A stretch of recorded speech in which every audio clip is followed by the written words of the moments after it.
5, 4, 3, 2, 1, 0.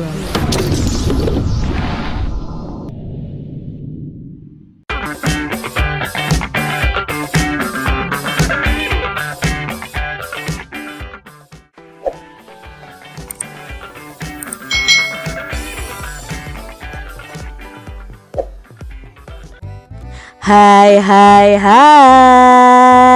Selamat datang di channel YouTube Kak Citra. Apa kabar adik-adik semuanya? Kak Citra berharap kalian dalam keadaan yang baik, sehat, dan siap untuk belajar ya. Hari ini kita akan belajar bersama-sama untuk mata pelajaran tematik kelas 3. Kita belajar di tema 5 tentang cuaca, subtema 4 cuaca, musim, dan iklim, pembelajaran yang keempat. Mari adik-adik kita belajar dengan penuh semangat ya. Sore yang dinanti telah tiba, cuaca sedikit berawan. Lani dan teman-teman pun bergegas menuju rumah Edo. Mereka ingin segera bertemu dengan Pak Tono. Mereka ingin bertanya banyak hal tentang cuaca, musim, dan iklim. Mereka pun tiba di rumah Edo. Ternyata Pak Tono belum datang. Mereka lalu duduk di ruang tamu menunggu Pak Tono. Setelah menunggu selama 10 menit, Pak Tono akhirnya datang. Tetapi baju Pak Tono agak basah. Mengapa ya? Adik-adik, di sini Edo dan teman-temannya akhirnya ketemu dengan Pak Tono ya. Mari kita baca percakapan mereka. Halo anak-anak, maaf ya Bapak terlambat. Bapak tadi kehujanan, Bapak tidak bawa payung. Jadi Bapak berteduh terlebih dahulu. Iya Pak, tidak apa-apa. Oh ya, nama saya Edo. Ini teman-teman saya. Wah, kebetulan sekali. Itu contoh tentang perubahan cuaca ya? Iya, beberapa hari ini cuaca cepat berganti, tetapi sekarang lebih sering hujan. Iya, betul. Di sini cuaca cerah. Ternyata di tempat lain hujan. Di sini pun cuaca bisa berubah-ubah. Kami senang sekali kalau boleh bertanya kepada Bapak. Kalian boleh bertanya apa saja yang ingin kalian ketahui, tapi dengarkan dulu ya penjelasan dari Bapak baik-baik. Ini adalah penjelasan dari Pak Tono tentang perbedaan antara cuaca, musim, dan iklim adik-adik. Kita sering mendengar orang menyebutkan istilah cuaca, musim, dan iklim. Namun banyak yang masih bingung nih tentang perbedaannya. Cuaca, musim, dan iklim merupakan keadaan udara di wilayah tertentu. Cuaca diamati pada suatu wilayah yang kecil dan waktu yang singkat. Nah, cuaca ini diamati harian dan dapat berubah setiap harinya. Kadang-kadang pada hari yang sama cuaca pun bisa berubah-ubah adik-adik. Cuaca harian biasanya dilambangkan dengan simbol berikut ini ya. Kita sudah belajar tentang simbol-simbol cuaca. Ada cuaca cerah, cuaca berawan, lalu mendung ya, lalu hujan disertai petir, lalu ada cuaca hujan, dan lain sebagainya. Nah adik-adik, musim adalah keadaan cuaca yang paling sering terjadi di waktu tertentu. Saat musim hujan adalah pada waktu tertentu cuaca hujan juga sering terjadi. Nah, musim kemarau adalah waktu tertentu yang sedikit hujannya. Musim itu terjadi dalam waktu yang lebih lama daripada cuaca. Nah, musim itu diamati dalam hitungan bulan adik-adik. Indonesia itu negara tropis. Nah, karena negara tropis ini hanya terdapat 2 musim, yaitu musim kemarau dan musim hujan. Kalau di negara lain itu ada musim semi, ada musim dingin. Dingin itu biasanya turun salju adik-adik, tapi kalau Indonesia tidak ada ya. Nah, di sini iklim adalah kondisi rata-rata cuaca berdasarkan waktu yang panjang. Kalau iklim ini bisa diamati dalam hitungan tahun. Kalau cuaca itu setiap harinya bisa berubah. Musim itu dihitung dalam hitungan bulan, sedangkan iklim itu dalam hitungan tahun adik-adik. Bagaimana anak-anak? Siapa yang mau bertanya? Nah, setelah menjelaskan tadi, Pak Tono bertanya kepada anak-anak, kepada Edo dan teman-temannya. Apakah ada yang mau bertanya?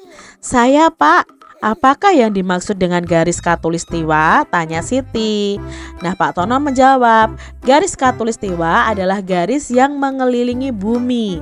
Garis ini ada di tengah bumi. Negara kita ini terletak di garis khatulistiwa ini. Jelas Pak Tono. Apakah karena itu negara kita hanya memiliki 2 musim? Iya, betul Dayu. Kita hanya memiliki 2 musim, yaitu musim hujan dan musim kemarau. Kalau sekarang cuaca sering hujan, berarti sudah masuk musim penghujan ya Pak? Tanya ini ya adik-adik ya Beni. Iya Beni, para ahli harus menghitung banyaknya curah hujan setiap 10 hari. Baik, sekarang giliran Bapak yang bertanya ya. Bapak minta kalian menceritakan kembali informasi tentang cuaca, musim, dan iklim. Siapa yang bersedia? Nah, semuanya menjawab saya Pak ya, karena di sini mereka memahami apa yang disampaikan oleh Pak Tono tentang cuaca, musim, dan iklim. Adik-adik, di sini ada percakapan. Cuaca itu adalah keadaan udara yang dapat diukur dalam waktu singkat. Kalau iklim itu dalam waktu yang panjang. Nah, musim di Indonesia hanya ada 2, yaitu musim hujan dan musim kemarau. Adik-adik bisa ya membuat cerita berdasarkan informasi mengenai cuaca, musim, dan iklim. Kalian bisa membuat cerita ini berdasarkan pengalaman kalian dengan kalimat kalian sendiri-sendiri. Adik-adik, hari sudah makin sore. Cuaca yang tadinya berawan kini berubah mendung. Sebelum hujan, Edo meminta tolong kepada teman-temannya untuk membantu ibunya.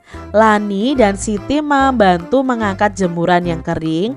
Dayu dan Edo membantu membawa masuk sepatu yang ada di luar. Beni dan Udin membantu mengangkat keset yang dijemur di atas pagar. Itulah manfaatnya kita bersatu saat mengerjakan sesuatu hal. Pekerjaan akan cepat selesai.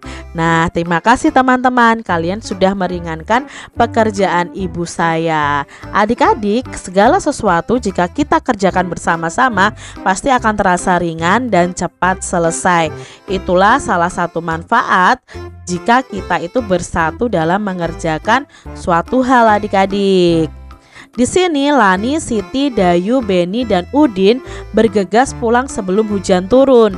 Di jalan desa terdapat banyak lubang.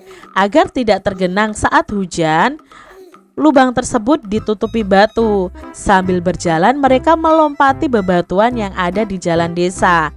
Senangnya bermain lompat-lompatan ya adik-adik ya. Nah, di sini ada gerakan lompatan yang akan nanti kita pelajari. Di tengah jalan hujan mulai turun. Udin mengajak teman-teman ke rumahnya agar tidak kehujanan. Udin mengajak mereka bermain lompat jauh dengan menggunakan matras. Nah, ini adalah matras ya adik-adik ya. Perhatikan gambar berikut. Ini adalah gerakan yang namanya lompat jauh. Nah, lompat jauh ini harus ada matrasnya adik-adik ya. Di sini ada gerakan 1 sampai 6 yang akan kita pelajari bersama.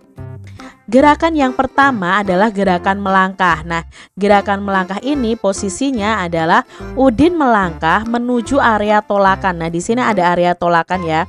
Ini bisa untuk pijakan adik-adik.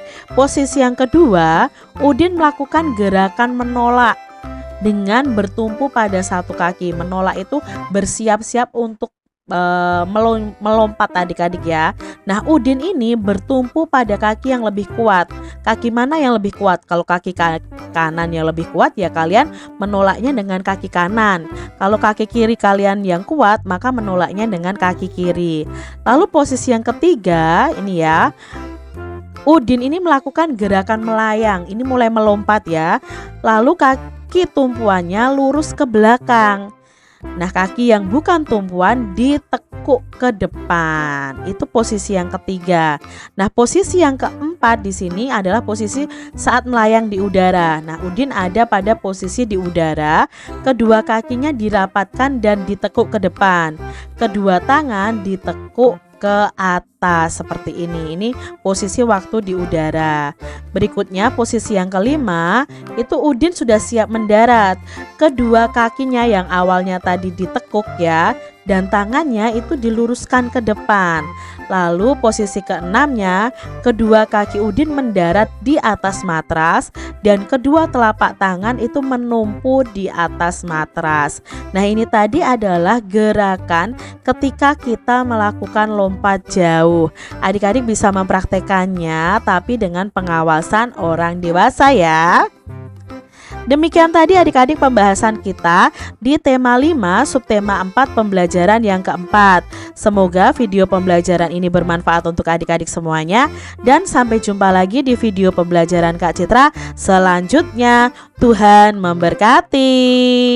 Jangan lupa tekan tombol subscribe, lalu tekan loncengnya, tekan juga tombol like, lalu share ke media sosial kalian.